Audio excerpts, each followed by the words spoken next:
Hey everyone, I had a really nice break, but it's lovely to be back and here to answer your questions. So one of the questions was what to do with when off-lead dogs runs up to your dog who's reactive and nervous of other dogs at the moment.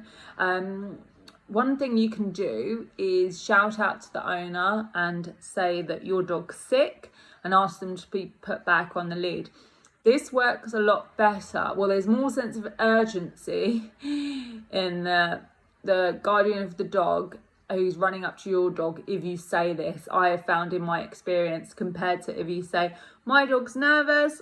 In the past, when I've said things like, my dog's nervous, people go, oh, it's fine, my dog needs telling off. And you're like, well, that's fine if you believe in that kind of method, but it's not about your dog, it's about my dog. I don't want my dog rehearsing behaviour that's reactive and I don't want to stress him out.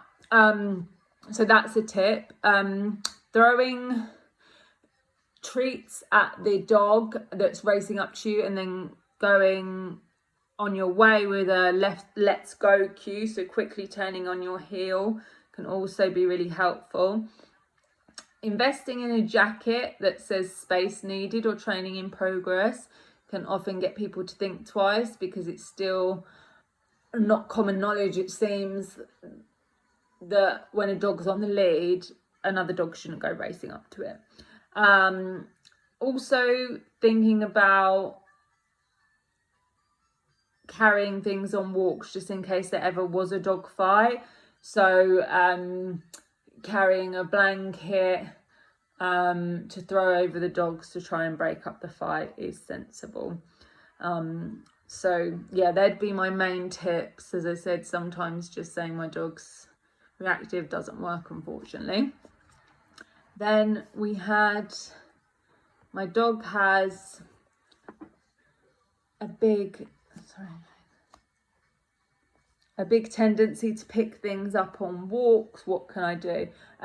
Yeah, unfortunately, I don't know how old your dog is, but let's focus on puppies and then we'll go to older dogs. Unfortunately, there's a lot of rubbish around. People leave rubbish everywhere. And obviously our puppies explore the world with their mouths, meaning anything's game and they'll pick up things. And we don't want to inadvertently reinforce resource guarding and possessiveness over items, because if we're constantly taking things off them, take, they're going to start either running off when they've got something and we go in to get it, or they could potentially start snapping and growling at us because they think our hands are always taking things off them. So we want to create a solid drop cue and a solid leave it cue. They're all in the polite puppy courses. In week 1 is leave it and week 5 is drop, so really recommend you check those out. I teach leave it as in not even touching something, whereas drop I teach to drop the ball or whatever it is that they've got. So I'd say that.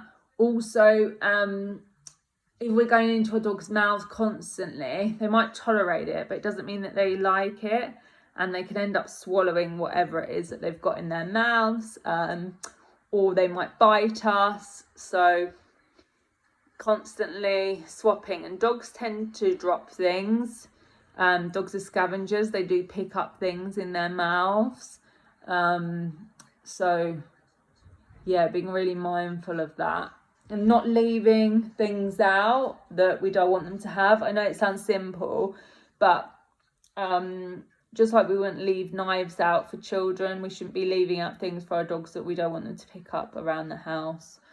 In terms of older dogs, again, leave it and drop, really the same principle, really sensible, life-saving cues to teach.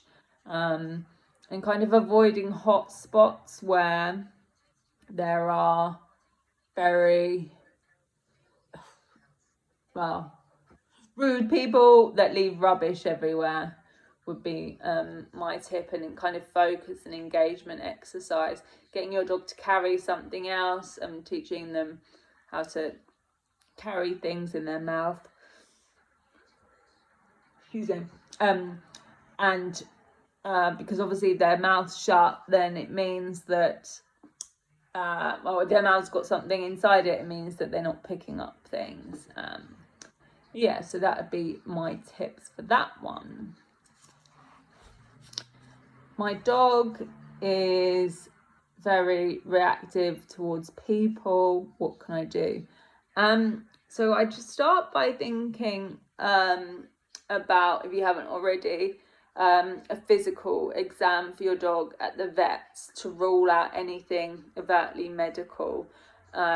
Because sometimes a dog can be in pain and they'll still do things that they normally do even if they're in pain. So I'm sure you can think of a time maybe you've gone to the pub or a restaurant with your friends and you haven't felt well.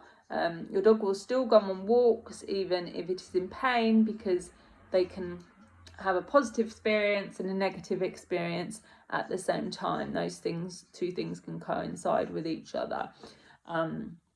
So I'd think about that. I'd also consider, that'd be the first step. Are they getting enough mental enrichment? Are they having enough quiet decompression walks, or are they constantly bombarded with other dogs and people? Are they getting enough space? Because that's really important. Looking at the whole picture of a dog's life, are they having personal space, or are they constantly being petted, approached by people in cafes? Really considering all of those aspects as well. Not putting your dogs into situations where they can rehearse the behaviour, because if they rehearse the behaviour, especially if that behaviour helps them feel safe, then they're likely to repeat it again and again, because it gets their need to feel safe met. And if they learn that barking, growling and lunging at people gets them to stay away, then they're going to repeat that behaviour because it works.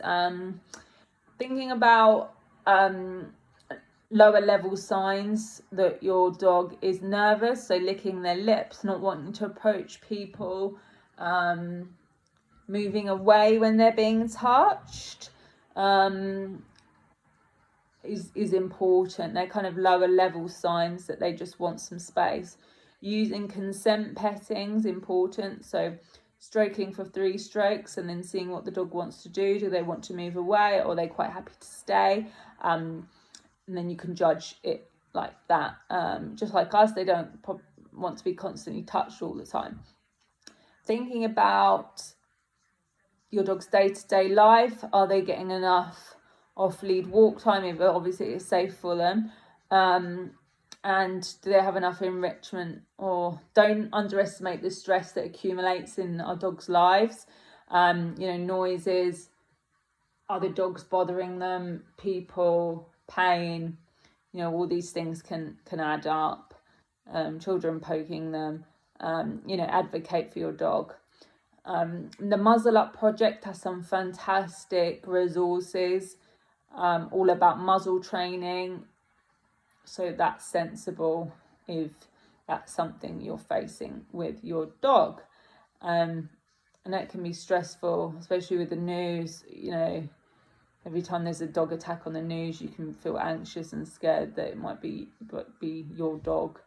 So yeah, being sensible, using long leads, and working with someone, and managing the behaviour as well, so your dog's not allowed to rehearse the behaviour and isn't being overwhelmed with stress.